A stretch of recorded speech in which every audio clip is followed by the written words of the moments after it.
te toe whaawhailoa I atu I lau whaafonga angai nei tae au, o tala o le aso lulu.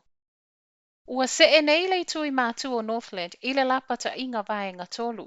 O le whaaiunga lea na fofonga mai le fonotanga whaafua se ina whaia I le afiafia na nafi. I le mai a whaamaonia wa Maua le toalua I le tui mātu ai e le feso o tai ma cases na mua I Maua. O le toe tasi le minute I le sefululua na pōna alo ia mai ai. Ma o le afoi wa leo, e leo tua o lo vavai ai vaenga o Northland o loo I le Lapataiga vaenga lua, ma le vaenga tolu. O le sau o leo silanga na te ena I le minstyle Koviti Chris Hipkins na whaapolokiki le whaaiunga o iei nei. E ala lea I le leto ua uma o Northland I le Lapataiga vaenga tolu. Ma o vaenga fo'i o loo Lapataiga vaenga lua pe o Northland, o pito nuu nei sa iei le tamaitai palemia Jacinda a Derna na nafi. So no Hipkins e le ifua le whaaiunga ina ia mawhai o nalu e se mai le palemia. Le mafuanga le whaaiunga whaatatope le maloe tusa matala le minsta, ua whaia lea ona ole le ai o se sootanga. Ma e le o mauti no foi, po le ale ma mau uo o atu iei le pepesi I tua I le community. Ua mau el Koviti se tasi na faimalaga mai Tuvalu. Lua vaiaso talu ai talu na tūlau ele lea pasese I New Zealand, ma e whaapeo le taimi lava na taunu uai lea na whaiai siaki. O loo whaanofo e se nei se tasi o no whanga whaanofo e se I Aukilani, ma o le motu lea na whaimalanga mai ai, e le I iai whaatasi se case whaamaoni o le Koviti.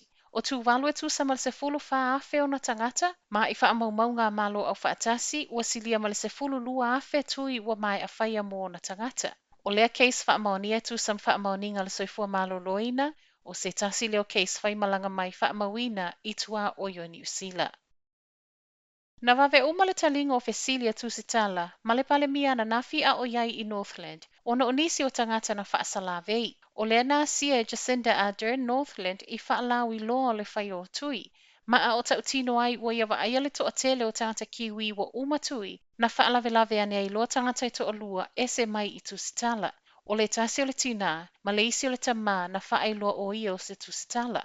Na mua Lapataiga Jacinda le tama o le a faamuta le talinga o fesili, pe a whaawa o pealo na le mawhauwhau. Pei tai, na tu I fesili lava I le mafu anga ia lai o na so ona una ia pele whai o le tui. I reporti o le Herald o le lava fo isa iai leo I le taimi na whe lava sa iai whaamtalanga I lea fono, ma o Northland o se tasi leo vaenga o New Zealand o loo maua lalo le whai numero o tangata anga I whai tui, lea ena o le fitu se fulu iwa pasene tangata ua umatui mua, ai onos fulu 5% ua umatui lona lua.